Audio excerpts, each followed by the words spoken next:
Great டேனே சொல்லலாம். ஏன்னா பல ஆண்டுகளாக அல்லது பல மாதங்களாக நாங்கள் வந்து பிளான் பண்ணது, அதாவது நானும் என்னுடைய மேமும், எனக்கு வந்து பாடம் எடுத்த ஆசிரியர் கல்லூரி நாட்களில் வந்து நாங்கள் படிக்கும்போது எல்டிசி லேடோ காலேஜ் பற்றி உங்களுக்கு தெரியும்னு நினைக்கிறேன்.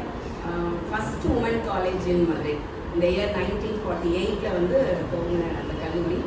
ஸோ ரொம்ப புகழ்பெற்ற கல்லூரி. அங்கே ஒரு சீட்டு கிடைக்குது அப்படின்னாலே பெரிய கிரெடிட் அந்த ஆண்டுகள்லாம். அப்படி இருந்தப்போ நாங்கள் அந்த கல்லூரியை தேர்ந்தெடுத்து அங்கே நான் உள்ள நுழையிறேன். நீங்கள் சொன்னேன் நான் எதனால் அந்த காலேஜ் போனேன் அப்படிங்கிறதெல்லாம் மோட்டிவேட் பண்ணியிருந்தேன் ஸ்டூடெண்ட்ஸ்கிட்ட.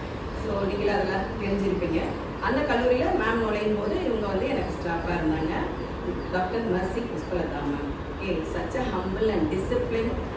டெய்லி ஒரு ப்ரொஃபஸர் எப்படி வரணுமோ அது மாதிரி தான் வருவாங்க. ஸோ காலேஜுக்கு அப்படின்னா அந்த கரெக்ட் ஆர்டர், அந்த தெரியும் அந்த ஃபார்மல்னு சொல்லுவாங்க, அந்த ஃபார்மல் வியர், அந்த கொண்டை, அதுக்கு பக்கத்தில் ஒரு பூவு. ஸோ ரொம்ப ரசிப்போம் நாங்கள் அவங்கள.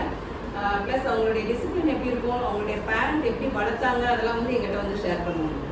ரொம்ப ஆச்சரியமாக இருக்கும் எங்களுக்கு. அது எப்படின்னா மார்னிங் பல் விளக்குறதுக்கு முன்னாடி ரீகால் பண்ணணும், ரிசைட் பண்ணணும். நம்ம பிக்யூஆர்எஸ் மெத்தட் சொல்லியிருக்கேன்.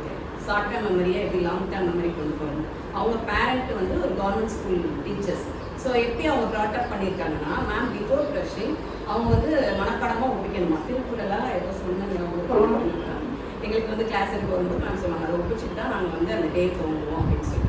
ஸோ அந்த அளவுக்கு அந்த மெமரி பவர் வந்து எப்படி ஸ்டார்ட் பண்ணுறது குழந்தைங்க கிட்ட அப்படிங்கிறத அவங்க பேரண்ட் இருந்து அவங்க கிட்ட ஃபாலோ பண்ணதை எங்கள்கிட்டையும் ஷேர் பண்ணாங்க. நாங்களும் அன்னையிலேருந்து மேம் சொன்னதை இன்னைக்கு வரைக்கும் ஃபாலோ பண்ணிட்டு இருக்கேன். ஓகேவா? இது வந்து அவங்கள அஸ் எ லெக்சரராக ப்ரொஃபஸராக நான் பார்த்தேன். அதுக்கு அடுத்தது ஒரு ஃபியூ இயர்ஸ் பேக் நம்மளை மாதிரி இந்த ஸ்கூலில் மேம்க்கு வந்து உங்களை ஃபாலோ பண்ண உங்களை வந்து சொல்லிக் கொடுக்குற வாய்ப்பு கிடச்சிது. அப்போது ப்ரைவேட் ஸ்கூல் டிவிஎஸில் ஒர்க் பண்ணிகிட்ருக்கேன். காம்படிஷனுக்காக நான் அங்கே என்னோடய ஸ்டூடெண்ட்ஸை கூட்டிகிட்டு போகிறப்ப மேம் பார்த்தீங்கன்னா அப்போ ப்ரொஃபஸர் கிடையாது, ஹெச்ஓடியாக மாறியிருந்தாங்க. ஸோ டிசிப்ளின் அண்ட் சின்சியரிட்டி நான் அவங்கள்ட்ட ஃபாலோ பண்ணது. ஹெச்ஓடி ஆனதுக்கப்புறம் அவங்களுடைய லீடர்ஷிப் அண்ட் ஹம்பிள்னஸை பார்த்து அட்மையர் பண்ணேன். ஸோ அந்த போஸ்டிங் வந்து கூட கூட ஒரு மேனுடைய வந்து எப்படி இருக்கணும் அப்படின்னா ஓவர் கான்ஃபிடென்ட்டாக இருக்கணும். பட் அது சொல்லுவாங்க தலைக்கணக்குக்கும் அவங்களுக்கு ரொம்ப நம்பிக்கை இருக்கிறதுக்கு ஒரு துணி தான் வித்தியாசம். எனக்கு தான் தெரியும் அப்படிங்கிறது கூட அந்த எல்லாமே அவங்ககிட்ட நம்ம பார்க்கலாம். அந்த அளவுக்கு ஒரு ஃப்ரெண்ட்லினஸ் ஸ்டாஃப்பும் வந்து அவங்ககிட்ட இருந்துச்சு. ஸோ இது வந்து அவங்க ப்ரொஃபஸர்லேருந்து ஹெச்ஓடியாக இருந்திருக்க அப்சர்வ் பண்ணும். அடுத்து வந்து பார்த்தீங்கன்னா 2008 2017 வரைக்கும் கிட்டத்தட்ட 10 இயர்ஸ் லேடோ காலேஜினுடைய பிரின்சிபலாக ஒர்க் பண்ணியிருக்காங்க. ஸோ அது வந்து ஒரு கிரேட் இவெண்ட், ஒரு மெமரபிள் மெமரி அவங்களுக்குமே இருந்திருக்கும். ஸோ மேம் வந்து அந்த பொசிஷனில் பார்க்கும்போது no words to explain. So அப்படியே எனக்கு வந்து கண்களில் கண்ணீர் தான் அங்கே தருவின்னு நினச்சி. ஏன்னா நம்ம பார்த்து இந்த மேமுடைய பொசிஷன் வந்து எவ்வளோ நல்லா, அதே மாதிரி அந்த பொசிஷன் போனோடனே இருக்கவங்களுக்கு வந்து தன்னால் என்ன முடியுமோ அந்தளவுக்கு அந்த சர்வீஸ் மைண்ட் அப்படின்னு சொல்லுவோம் இல்லையா, அந்த மாதிரி இதை வந்து குவாலிட்டியாக நான் அந்த நேரத்தில் அவங்ககிட்ட லேர்ன் பண்ணிட்டேன்.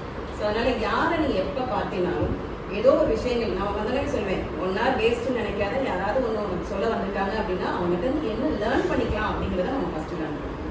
ஸோ இதுதான் வந்து மோல்டிங். நமக்கு வந்து இந்த டைத்தில் தான் ஒரு சிலையை வந்து சிற்பி எப்படி செதுக்குவாங்களோ அந்த மாதிரியான டைம். நீங்கள்லாம் சிலைகள் அப்போ வந்து ஒளியினுடைய வழியை வந்து நீங்கள் தாங்கினா தான் நீங்கள் சிலைகளாக மாறணும். இல்லைன்னா வெறும் கல் தான் மறுபடியும் இல்லையா? ஸோ அதனால் without sweat there is no சக்ஸஸ்ன்னு சொல்லுவாங்க.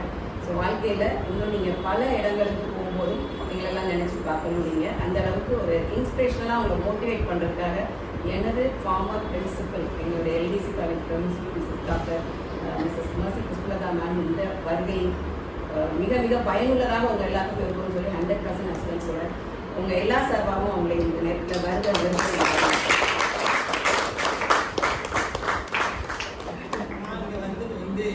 என்னுடைய அருமை மாணவியை ஆனர் பண்ணுறது. இந்த மாதிரி உண்மையாக எங்களுக்கு ஸ்டூடெண்ட்டாக இருந்து படித்து ஒரு கல்வியாளராக மாறி இன்னைக்கு சாதாரண கல்வியாளர் இல்லை. அவங்க உங்களுக்கு தெரியும் நினைக்கிறேன் இல்லையா? நிறையா அவங்களை குறித்து நான் வந்து கேள்விப்பட்டிருக்கேன், படிச்சிருக்கேன், ஃபோட்டோஸ் பார்த்துருக்கேன். அதனால நான் நேராக வந்து அவங்க ஸ்டூடெண்ட்ஸ் முன்னாடி அவங்களை ஆனர் பண்ணணும். ரொம்ப மாதமாக நாங்கள் பிளான் பண்ணோம் இல்லைம்மா. அவர் ஸ்டேட் அவார்டெலாம் அவங்க வாங்கின பிறகு அதுக்கு எனக்கு வாய்ப்பு கிடைக்காம இருந்துச்சு. கடவுள் இந்த நாளை முன்குறிச்சதை குறித்து கடவுளுக்கு நான் நன்றி செலுத்துகிறேன். இப்படி அவங்க உங்களுக்கு கிடைச்சது பெரிய பாருங்க சரிதானா? அந்த இவங்களை போல நீங்கள் எல்லாரும் வரப்போகிற நாளில் வரப்போறீங்க சரியா? You are going to make huge impact in the community சரியா? And that is my wish for you. So thank you so much Manila for your kind words.